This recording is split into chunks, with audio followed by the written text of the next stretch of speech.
大家好，我是小丁。今天小丁要说，一个女孩拥有一双让人痴迷的美腿，不仅年轻人喜欢，就连老人也爱得无法自拔。名字叫做富美子之足。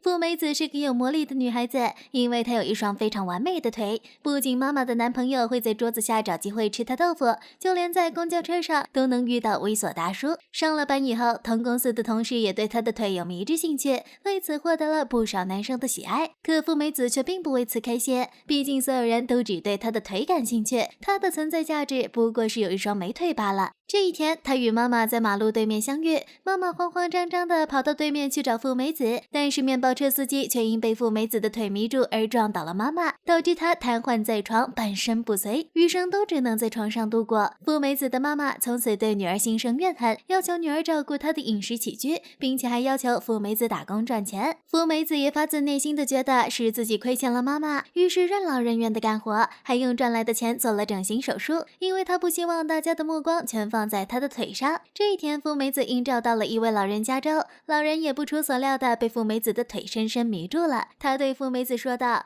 只要你愿意陪我到死，我就把几亿存款全部留给你。”而富美子也因太缺钱，只得答应了老人的要求。从这一天开始，富美子便恨上了自己的腿。她没想到这位老人竟然是个猥琐鬼，每天只做一件事儿，从各个角度观察她的腿。为了让皮肤看上去更白皙，他还会将黑漆漆蚂蚁倒在她的腿上。不仅如此，老人还叫来了自己的侄子阿成，他是一位专业的模特制造师。由于老人爱这双腿，爱得如痴如醉，他希望侄子能够帮他复制一双一样的腿，打算把这副假腿放进棺材里。阿成虽然没过几天就制作好了模型，可老人却非常不满意，根本就没有在这双腿里注入灵魂，根本就不懂我的心，你这个死宅男！挨了骂的阿成郁闷地与富美子喝起了酒。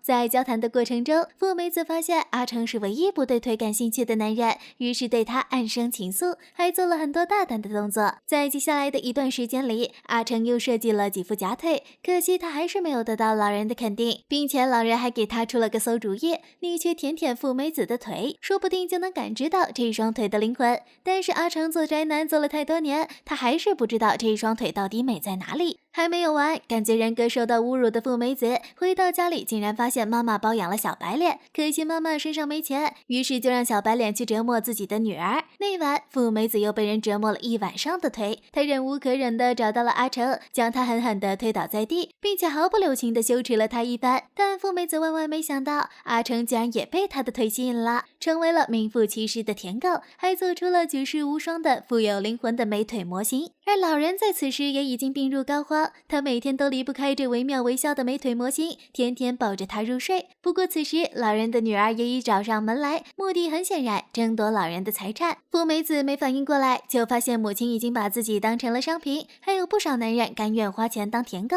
此时的阿成则变成了富美子最忠实的舔狗，即使被他打骂都觉得是种难得的享受，还在富美子的教唆下将老人的女儿推下了楼梯，让她彻彻底底的变成了植物人。这样一来，就没人跟他争夺老人的遗产了。但是老人在弥留之际，却觉得模型始终比不上真腿，因此他每天就像个疯子一样抱着富美子的腿不撒手。富美子虽然默默地忍耐着，可是他却觉得人生已毫无意义了。他只想快点拿到老人的财产之后远走高飞。不过老人却因获得了难得的享受而痊愈了。此时他那个不让人省心的妈妈还在家里做拉皮条的生意。濒临崩溃的富美子拿着洗洁精狠狠地喷在了母亲的脸上，紧接着对折磨他的老人拳打脚踢，踢得他满身是血，踢得他体无完肤。老人则一脸享受地告诉富美子：“我的财产一分都没有留给你，全留给了我的女儿。”得知这一消息后，富美子彻底陷入了暴走模式，分分钟踹死了老人。已经沦为了舔狗的阿成，第二天又去警察局帮富美子顶了罪。富美子发现自己的双腿非常有力量，决定转行成为足球运动员。舔狗舔到最后只能一无所有，各位都要引以为戒啊！